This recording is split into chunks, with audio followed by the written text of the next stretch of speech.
Okay, welcome ladies and gentlemen to the second post-match press conference with the South African team. On my right I have head coach Jacques Nienabe and captain Kolisi. Hands up in the air nice and quick if you can. First question please. Okay, gentleman over here. Hi Jacques. Your hand up. Yeah, You can see it. that's me. Hi Jacques, congratulations for the win. Simon Walser, Midi Olympic.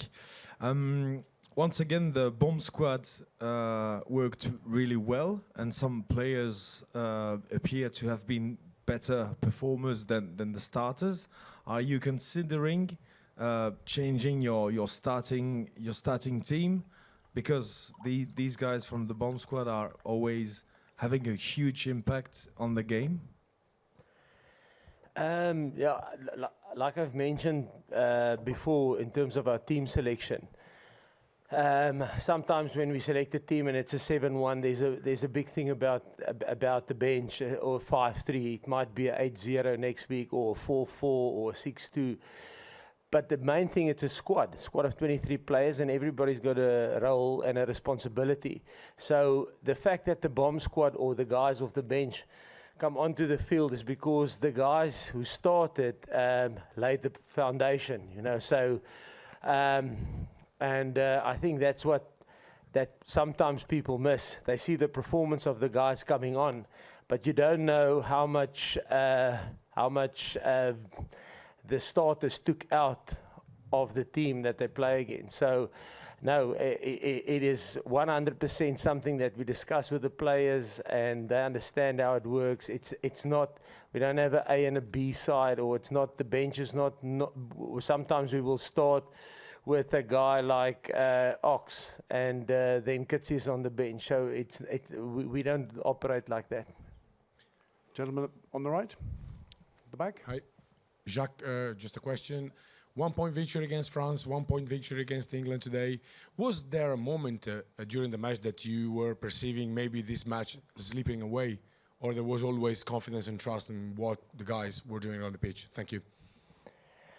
Yeah, I think, yes, I must start with probably paying a lot of credit to England. I thought they were outstanding on the night. They had a very good tactical plan, and they really put us under a lot of pressure.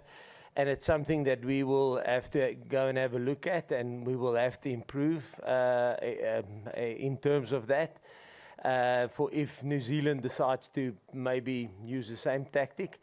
But it took us some time to get to grip with it, and but yes, I think that's probably the strength of this team, is that they find a way to even if we don't play well, even if our things aren't going our way, they find a way to get a result, you know. And it took them probably 70 minutes to get into a position to get a foothold in the game.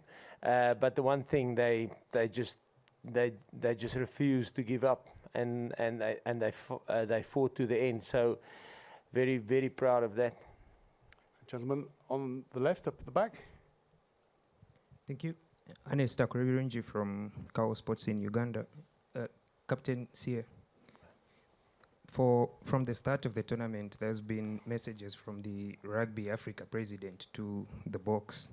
Not sure if you've been receiving them, but he's been showing support that Africa stands with you and wishes you all the best in the tournament. You've now qualified for the final. Have you been feeling the support of South Africa and the rest of the continent through your stay in France? Yes, definitely. We've definitely been feeling the support. We've been seeing the support. On our hotel, we have a video where, you know, where it's one of our sponsors gave us a screen so we can see the support, what's happening back at home. And we know the whole continent is honestly behind us. You know, some of the videos where people just sit and talk about how they feel and what it's doing for them. And I don't think there's any country in the world where people that don't have DSTV will go to a mall and all sit together, and people keep the mall open and they sit there and they watch us play, you know, from people from different walks of life. And I think that is exactly what's fueling the team. And yeah, it's special because we know we're not only representing South Africa, but the whole continent in general. And if we do become successful, the whole of Africa does win. So we do see the support and we do appreciate it. Gentleman on the right, over here. Hi, Jacques and Sia. Antoine Talieu from Eurosport. The game was not very nice to see, and South Africa was not as good as 1 week ago. Do you consider this victory as a little miracle? Like, England is a world-class team. England is completely different to what they were a year ago. And they had an amazing game plan today, which we took long to get to adapt to. And these things happen, you know. The thing that I take out of this game is the fact that we're able to dig deep and fight to get that victory. And we're so grateful that we can be in a position to defend the cup again. I know a lot of teams wouldn't be able to get out of that and get a win like that. So doesn't matter how ugly it is or how ugly it is to watch the game. If we get a victory, there's not going to say that it was an ugly victory. It's going to say South Africa won, and that's all we take for next week, and that's all we needed. Okay, the gentleman at the back. That's right. Congratulations, Jacques and Sia. Sia, can I just ask you about Jacques ahead of his last week with the Springboks before he moves to Ireland? What has he brought to the party? We saw the emotion that he had at the end of the game. As a coach, what has he brought to you and this group? It's a tough one. You know each other from when he was 19. I was 18 years old. I was contracted with the Cheetahs, and then I got out. I was able to go to Western Province, and that's when I met Jacques. When I go to the institute, when I was 18 years old, turning 19, and him and Coach Rassi used to come to the institute. The institute is like. It's an academy, the Western Province Academy. That's where our foundation is a group. Eben was there, Franz Malebe. There's a lot of other guys who play professional that are there. So when Jacques and them came, it was normally the full contact day. We call it copper stamp. You had to show who you are. And I remember every time they came, it was intense. And I got to know him then already. And then as I went on, he became my senior coach. And one thing that I love about him is he goes far deeper than what's happening on the field. He got to know me, he got to know my family, he got to know my reasons why I do what I do. When he speaks to us as a team, him and Coach Rassi, they don't encourage us about tackle hard and all of that. We all know what that is. He goes on who am I playing for, what's driving us, and he knows my family, he knows my kids, he knows them by name, and he asks me how am I doing as a person, and that is why I can go and give everything for him on the field, because he cares about the person, he cares about Sia, the Sia from the township. He tries and brings him out of me every time I play, and for the teams, and especially in big moments, and he sits and he talks about each and every single player. Our journey, it's so special to be known as a person, not just as an object or just as a rugby player. And that's what he brings to this team. And the fact that he allows families to be around, how much he loves it to see our kids running around. I know some teams are not allowed to have families, but that kind of family environment, that's what he creates for us as this team. And I've enjoyed every single year that I've worked with him, and the tough times too, when he comes and calls me out, why didn't you work there? He's always honest, and it's always, I can't explain how much I've enjoyed. And it was tough when he went away for 2 years, but when he came back again, it's like we clicked. We didn't have to get to learn each other, him and Coach Rassi. They just came in and they changed things, because they love the country. But I know wherever he goes, they're going to be lucky to have him, because the amount of work he puts in, the detail he gets into, it makes life so much easier for me. All I have to do, just watch a screen and see the opportunities that are there. So, yeah, he's a special coach, and he's a special human being, most of all, an amazing father and a great husband. So, yeah, we'll miss him, and I'll be always forever be thankful, because I remember when I first met him, I couldn't tackle. After that year, we're playing copper stamp every day, I had to learn how to tackle. Okay, gentleman at the front. I'm not sure how you follow up that answer, but what was going through your head when Andre Pollard was lining up that penalty with 2 minutes to go? Question for whoever. I had no, I had no doubt at all. I had no doubt at all. He's done it for us before, and it always goes like we're grateful for the bench, man, for actually for the whole squad. Like a guy like Marvin, you know, and the guys that don't make the team, Marco. You know, it's difficult. Most players drop their heads. In this team, we remind each other, at the end of the day, when we are successful, they're going to say South Africa won, not the 23 that played. The picture that Marvin shows us each and every single week, you know, Marco, he works on what the other guys are doing. Those things make it all work for us. And the guys that, like we said earlier, that don't start, you know, they know when they come on, the opportunity is there. And we all have different roles in this team, and we respect that. So for us to get that scrum, for Oxy, you know, and Vincent and Bongi, Bongi has been amazing. I told him today, he's just grown since we lost Malcolm. His chest has just gone up and he's taken the position. He's been amazing. So this whole squad in general, the medical team has been amazing. The coaching staff, they prepared already for the next game, you know. And so, yeah, when Paulie took that kick, it was just relief, and also it gave us a lot of courage, because that lets us know that we can do it. We can fight no matter how tough it is. And Jacques, can you just... We move on. Next question, please.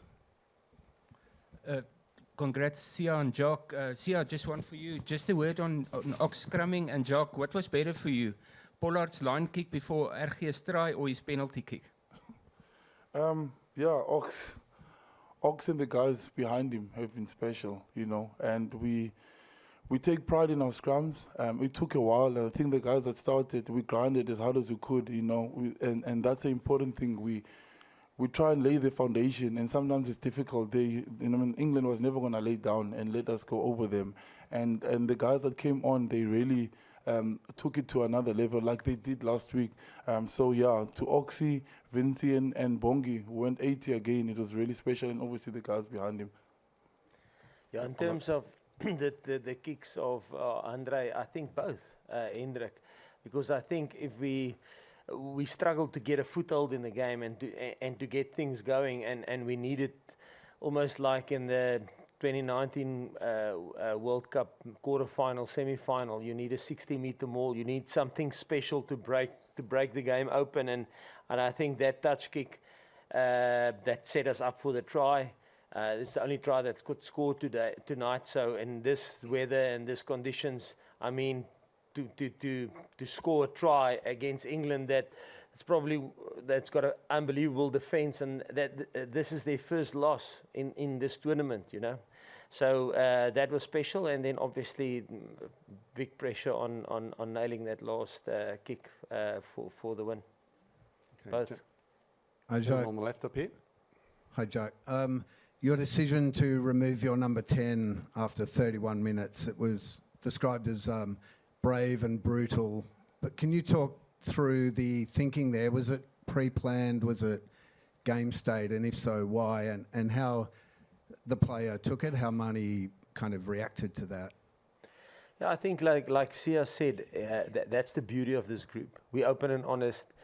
And because we have the right players, the players accept it. Sometimes things aren't going your way. You know, we've done it with I can say numerous. We've done it with Bongi in 2018, where we took him off after 30 minutes. He was just for that specific day, he was just not on fire. You know, but he started the next week again. The same with a guy like Willie. We've took him off early because things didn't go his way, and the main thing is everything is for the team, you know, and they understand that, and that's the beauty of the squad. You know, you open and honest, and the players take it on the chin, and it doesn't mean that he won't start next week. You know, it's just unfortunately sometimes it's like that. You know, I thought. I mean, everybody, we didn't miss a kick at goal tonight. Every single opportunity we got, we utilised. And both him and Andre, you know, the kick that he also kicked in the beginning was a tough one. But it's just, listen, that's how it is. It's for South Africa. It's not for the individual. It's not for the ego. It's for South Africa. And in South Africa we get messages. Tracy, Volmink, and the school kids, and we see every single message they send to us, and it's for them. So we can't put our egos in front of that. South Africa is more important, the Springboks are more important than anything else. Okay, got time for one last question here on the front. Jacques, Jan de Koning. Is a team doctor got some extra hot tablets around? I think it might be a short supply in Paris tonight. Sorry? Is a team doctor got some extra hot tablets? They might be in short supply in Paris tonight. No, listen, definitely. No, it was tight. And again, credit to England. I mean, they were outstanding on the night in terms of what they did. And we had to dig deep. Could have gone either way. Okay, thank you, Jacques. Thank you, Sia. Thank you, ladies and gentlemen. The mix zone will open very quickly. Thank you. Thank you.